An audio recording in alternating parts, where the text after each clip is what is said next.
नमस्ते विद्यार्थी मित्रांनो, एक अत्यंत महत्त्वपूर्ण विषयाची माहिती या ठिकाणी घेणार आहोत, की सावित्रीबाई फुले पुणे विद्यापीठाच्या ज्या परीक्षा समर एक्झाम 2025 म्हणजे ज्या परीक्षा मार्च आणि एप्रिल 2025 रोजी होणार आहे, या परीक्षांचे परीक्षा फॉर्म भरण्यासाठी विद्यापीठाकडून 2 दिवसाची अंतिम मुदतवाढ देण्यात आलेली आहे. म्हणजे ज्या विद्यार्थ्यांची परीक्षा फॉर्म भरण्याची मुदत संपलेली होती आणि आता त्या विद्यार्थ्यांना परीक्षा फॉर्म भरायचे आहेत, अशा विद्यार्थ्यांसाठी विद्यापीठाकडून 2 दिवसाची अंतिम मुदतवाढ देण्यात आलेली आहे. याबाबतचं जे काही परिपत्रक आहे, ते सावित्रीबाई फुले पुणे विद्यापीठाच्या एस-एन-टी सेक्शननी 15 मार्च 2025 रोजी जाहीर करून दिलेलं आहे. ज्यामध्ये त्यांनी सांगितलं की शैक्षणिक वर्ष 2024-25 मधल्या उन्हाळी सत्राच्या परीक्षा भरण्यास 2 दिवसाची अंतिम मुदतवाढ देण्यात आलेली आहे. यामध्ये बघा, आपल्याला माहीत आहे की विद्यापीठांनी परीक्षा फॉर्म भरण्याची जी काही मुदत आहे किंवा परीक्षा फॉर्म भरण्याची जी काही प्रक्रिया आहे, ती 26 फेब्रुवारीपासून टप्प्याटप्प्याने सुरुवात केलेली होती आणि त्याची अंतिम मुदत ही 10 ते 12 मार्च 2025 पर्यंत होती.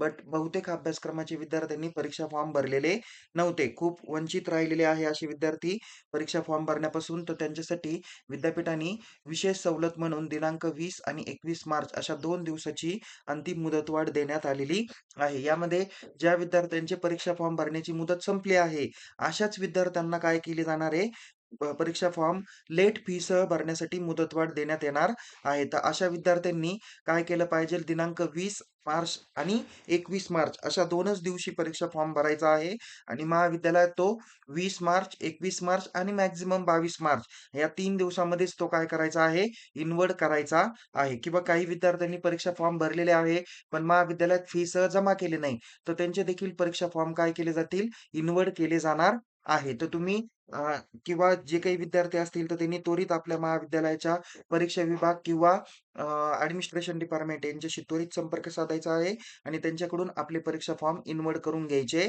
आहेत. ओके.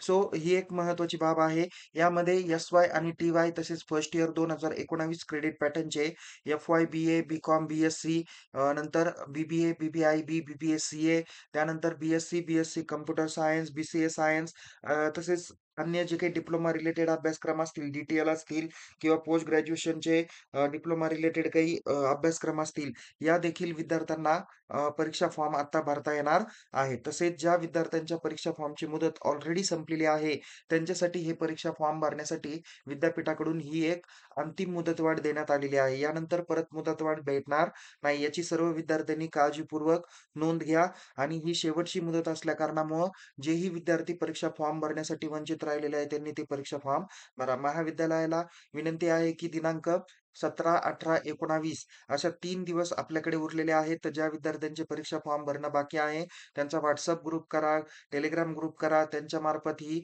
माहिती पोहोच करा. त्यांना कॉल करून माहिती द्या, की या मुदतीत जर का आपण फॉर्म भरला नाही, तर आपल्याला परीक्षा देता येणार नाही. ओके. आणि परीक्षा फॉर्म नुसते भरून उपयोग नाही, तर ते महाविद्यालयाकडून ते इन्व्हर्ट पण झाले पाहिजेल. तुमच्या जे काही पुढच्या प्रॅक्टिकल एक्झामिनेशन आहे, त्या दिनांक 25 मार्चपासून सुरुवात होत आहे आणि विद्यापीठाने प्रथम वर्षाच्या परीक्षा देखील कधी घ्याव्या याबाबत पण माहिती दिलेली आहे. तर त्यामुळं आपण लवकरात लवकर काय करावे, परीक्षा फॉर्म भरावे. तसेच विद्यापीठाची सुद्धा प्रॅक्टिकल एक्झामिनेशन 25 मार्चपासून टप्प्याटप्प्याने सुरुवात होत आहे आणि विद्यापीठाच्या परीक्षेचं ऑलरेडी टाईम टेबल आलेलं आहे. तर विद्यार्थी मित्रांनो, अत्यंत महत्त्वपूर्ण माहिती आहे. मी विद्यालयाला विनंती करेल, की आपण आपल्या महाविद्यालयातील विद्यार्थ्यांपर्यंत हा व्हिडिओ नक्की शेअर करा, जेणेकरून त्यांचं नुकसान होणार नाही. तर तुम्हाला या परीक्षेसाठी खूप खूप शुभेच्छा.